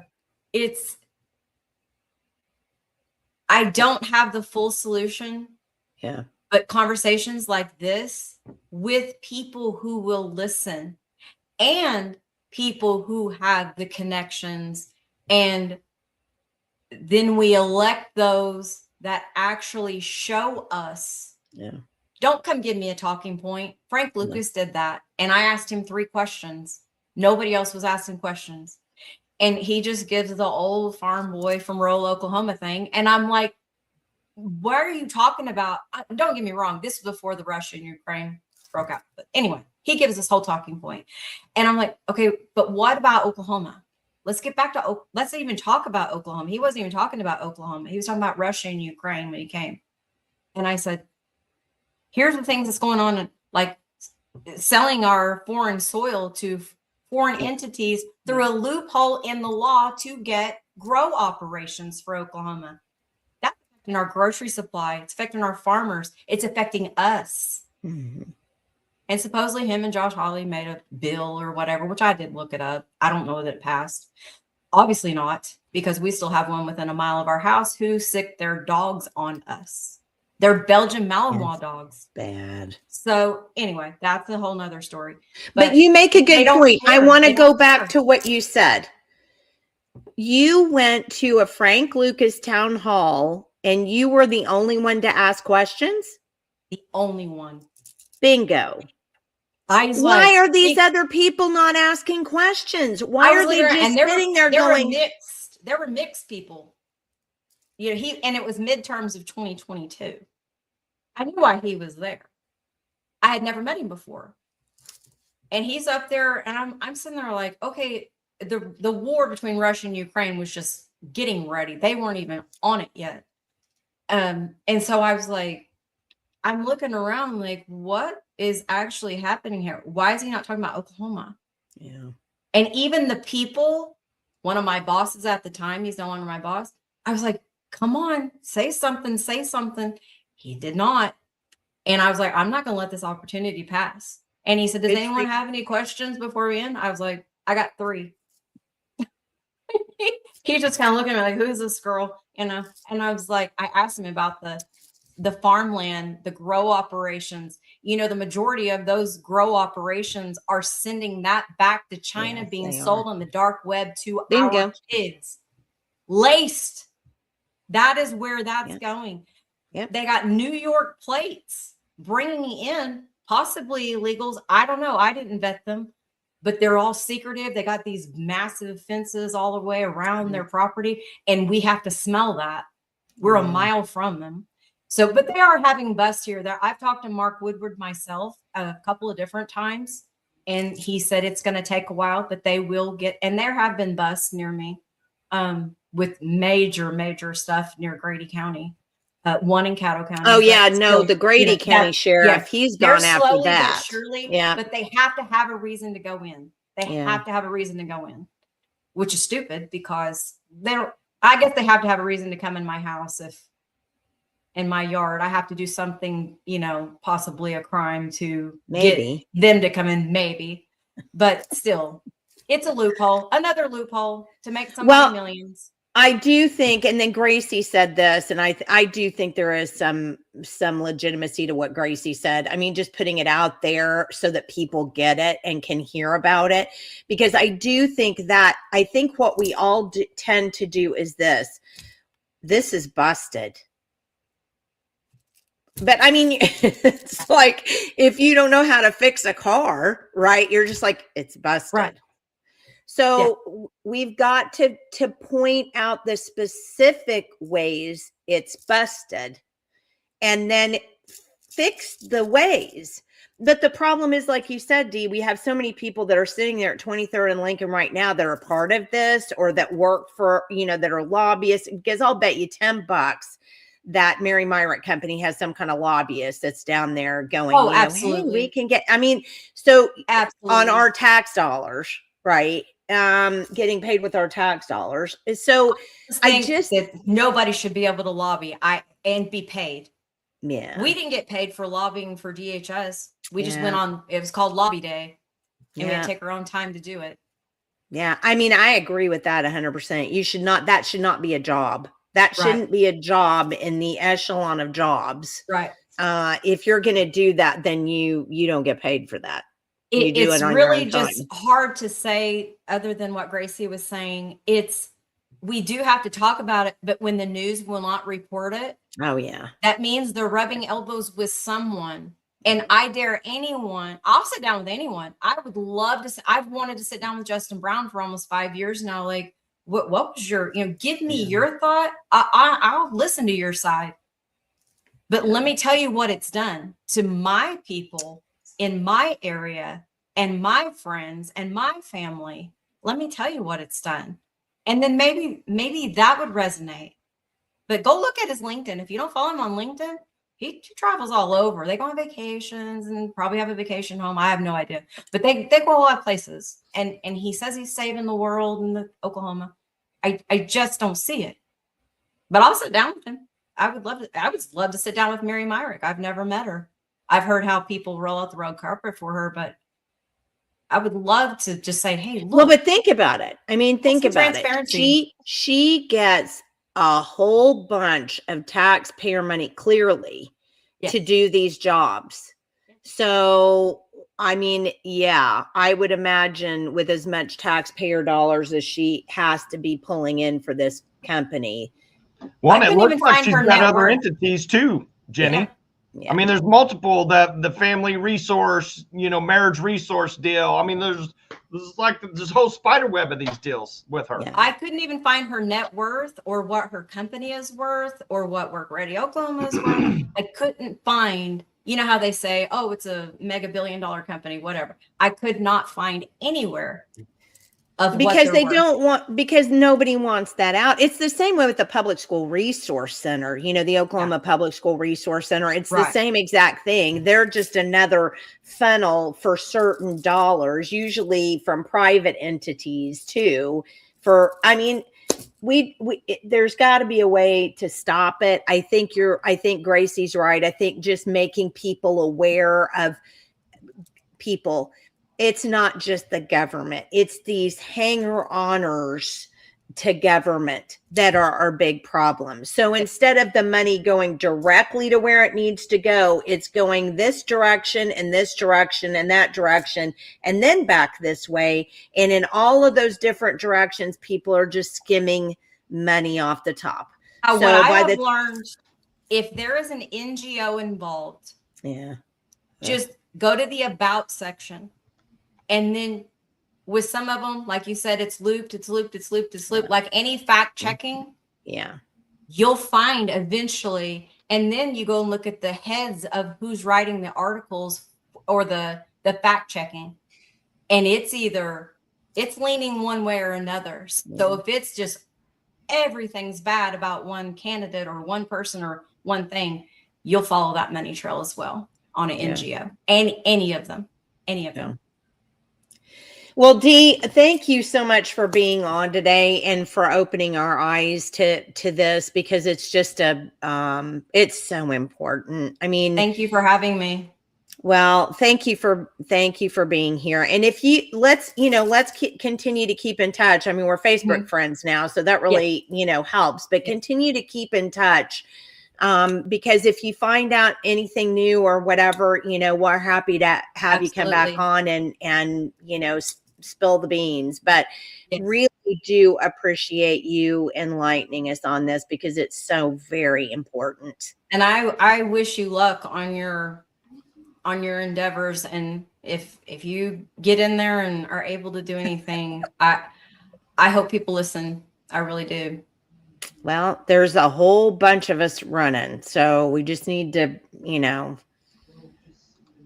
pay more attention to the people who aren't the people who are wanting the attention. How about that?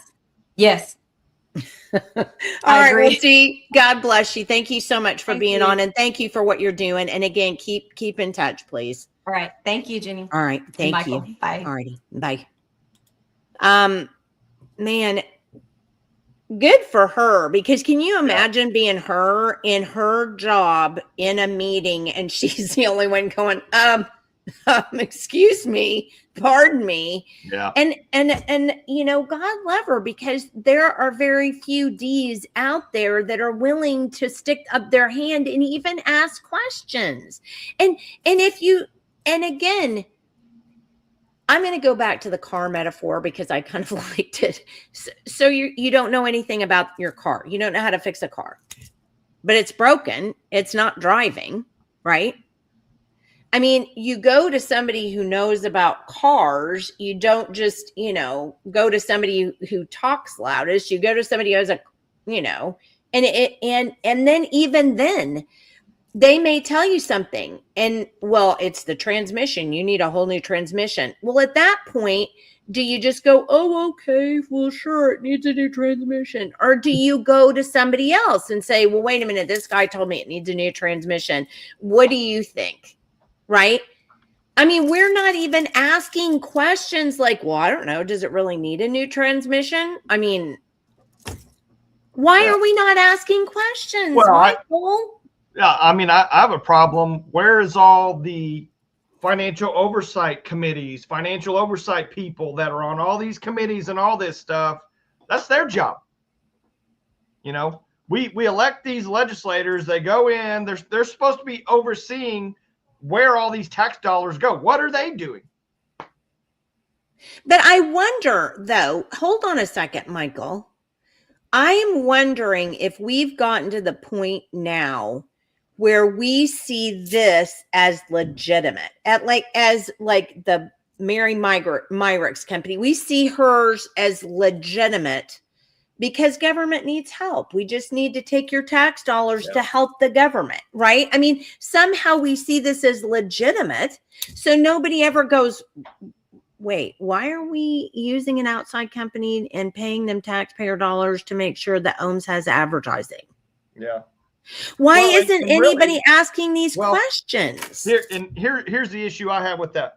I mean, I don't mind if the state contracts with someone for a specific service, that's pretty transparent. Let's say the state says, okay, OHMS needs advertising and marketing material for, this project or that. So they pay Mary's company for that. I don't have a problem with that because that's what they're doing. They're taking, specifically tax dollars for advertising, to promote this, whatever. What I have a problem with is, why are they getting TANF money? Why is that TANF running through that entity? That's the main problem I have.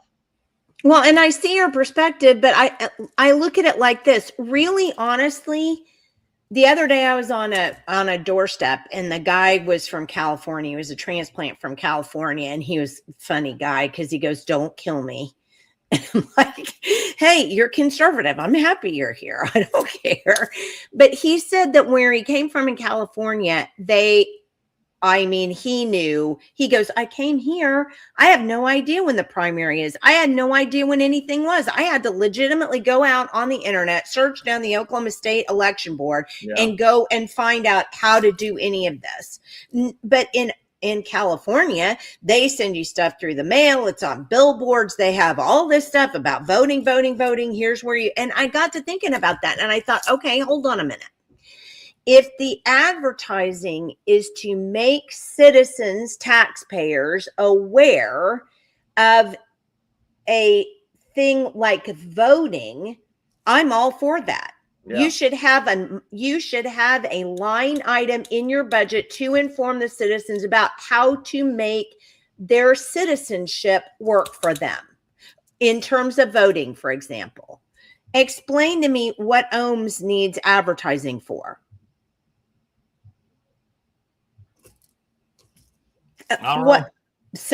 Because that's my point.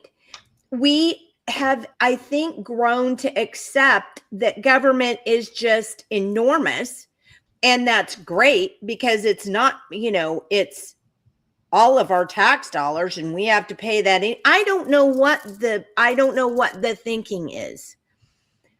But you shouldn't be taking money out of my pocket to pay for advertising for anything that isn't going to help me with my ability to be a better citizen. Right? And voting, telling me when to vote, certainly is that. But I can't figure out what are you going to advertise? But they advertise for services all the time, right? Yeah. Will you here's our you need to go see this organization to get your TANF benefits. Right? You need to go to the Oklahoma Health Department so you can get your vaccine for fill in the blank. We spend tax dollars on advertising for all of that stuff. And I'm not convinced that we should. Yeah. Well, people don't even know when or where or how to vote or, whatever. I mean, I can see that. But, that's where the good old boy system comes in. That's where you're going to pay your friends and you're going to be on boards, private boards, and you're going to make money off the taxpayers. You're going to just grift the system. So you're going to figure out how to spend those tax dollars so you have some benefit. It's just wrong, Michael. wrong. I mean, obviously we know it's wrong. Yeah. And I think most people who are watching today get that it's wrong. But here's the thing. You can't just go, well, that's wrong. This is why we're getting overtaxed. This is why we have so many billions of dollars that we're taking in taxes in Oklahoma, because we say we're spending them on blot. There are specific things that the government is for, and it's not advertising for goods and services, because it's not providing us goods and services. That isn't what government is supposed to do. Government has very basic parameters, and it's the only big parameter around it is it helps us to maintain our liberty, right? I just, it's so frustrating. I mean, you just want to bang your head on the desk and go, how does somebody think that's right? I mean, part of it is, and I don't know who said, maybe Gracie said it earlier, we're so distracted and divided, but at the same time, part of that distraction is people don't have a lot of money. I mean, they got to bust it just to try to survive in the first place. They don't have time to even think about this stuff. Yeah. I mean, they're not going to sit there and contact their legislators or run for office or whatever if they can barely even live paycheck to paycheck in the first place. Yeah. I mean, it's so true. I don't know.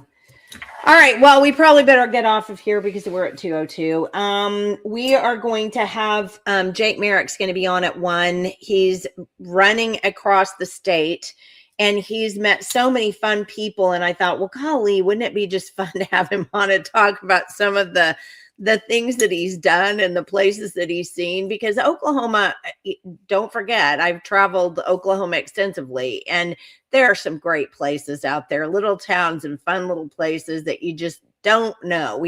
Oklahoma is a great state. It just is. And so he's going to be on at 1:00 this afternoon. It's our little special report today that we're going to do with him. And then on Friday, we're going to have Michael Norman, who is running against John Pfeiffer in a little bit north of the central Oklahoma area, up around Enid. I'm trying to think of what the other parts to his district, but he'll be on Friday at 9 a.m. So we've definitely got several more shows for the rest of the week. So thank you for tuning in. And then thanks to Dee for being on and for blowing the whistle on this money siphoning deal. 100%. That's what it is. Well, thanks, Michael, for being on with me again today. I love to have you on, and I'm glad your camera thing worked out. Yeah, just in time. All right. I won't be on this afternoon, though. Okay. All right. But we will see you again on Friday morning at 9. Yep. All right. So see you guys on at 1 to talk to Jake Merrick, and then we'll see you again on Friday at 9 a.m. Thanks for being with us. Have a wonderful day. It's not so windy right now, so get out there, enjoy it while you can. We'll see you again at 1 today, and then again Friday at 9 a.m. Thanks for tuning in, and bye-bye.